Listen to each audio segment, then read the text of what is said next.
남미 정치의 타락을 이야기할 때 빠지지 않는 한 가지 원인이 바로 탄핵 정치입니다. 한국도 탄핵 정치의 늪으로 빠지고 있는 것 같은데요. 해결 방법이 없을까요?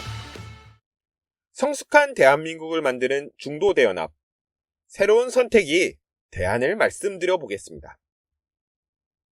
아르헨티나, 브라질, 한국 정치의 공통점이 뭘까요? 바로 대통령제 정부 체제를 가지고 있다는 점입니다. 탄핵 정치는 대통령제 고유의 특성입니다. 대통령만이 아니라 국회도 국민이 뽑은 대표자입니다. 국민의 대표기관 한 곳이 아니라 두 곳이라는 게 대통령제의 근본적 취약점입니다. 그런데 국회 탄핵소추는 한 대표기관이 다른 대표기관을 제거하는 겁니다. 탄핵이 오남용되면 국민의 대표자가 누구냐를 두고 대통령과 국회가 내전을 벌일 수밖에 없습니다. 현재 한국은 남미 여러 나라들처럼 탄핵 오남용 함정에 빠졌습니다. 그런데 더 심각한 문제는 이 함정에서 빠져나오는 방법이 마땅치 않다는 겁니다. 탄핵소추 문턱이 낮아지면 탄핵을 정치적 수단으로 이용하게 됩니다. 여야가 위치를 바꿔가며 보복을 목적으로도 탄핵을 하게 되죠. 우리도 예가 있습니다. 박근혜 탄핵의 저 밑에는 노무현 탄핵소추의 원한이 있었습니다. 탄핵 중독에는 내각제가 치료제입니다. 의회 다수파가 정부 수반을 선출하고 그 수반이 정부 인사를 주도하는 내각제에서는 탄핵소추가 거의 사용되지 않습니다. 총리는 제도적 절차에 따라 임기 내에도 교체될 수 있습니다. 법관도 총리가 인사를 주도하기 때문에 특별한 경우가 아니면 국회가 탄핵까지 할 이유가 없습니다. 사실 한국형 대통령제는 경제선진국 대한민국에 어울리지 않는 정부체제입니다. 잘 사는 나라 중에 대통령제 하는 나라 떠올려 보세요. 딱 세 나라 떠오르시죠? 미국, 프랑스, 대만. 그런데 미국은 연방제 대통령입니다. 유럽연합 의장과 한국 대통령 중간 정도 되는 게 미국 대통령입니다. 프랑스와 대만은 이원 집정제로 불립니다. 대통령과 국회가 함께 내각을 만듭니다. 선진국의 정부 표준이 내각제인 까닭이 있습니다. 입법부와 행정부가 호흡을 맞춰서 법을 만들고 집행하면 책임성이 배가 됩니다.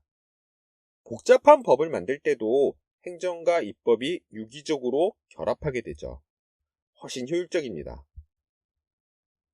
한국이 처한 복합 위기를 해결하려면 정부의 책임감이 높아져야 합니다. 또한 입법과 행정이 잘 어울려서 기민하게 대응하고 복잡한 법과 행정을 할 수 있어야 합니다. 한편 대통령제 개혁이 나오면 대안으로 나오는 게 4년 중임제인데요. 하지만 대통령제를 변형하는 권력구조 개편은 대안이 될 수 없습니다. 심지어 자칫 부작용만 키울 수도 있습니다. 4년 중임제는 국회 임기와 대통령 임기를 맞춰서 대선, 총선을 함께하고 대통령에게 재선의 유인을 줘서 책임감을 높이자는 건데요. 행정과 입법의 이중구조를 개혁하자고 슈퍼 울트라 제왕을 만드는 겁니다.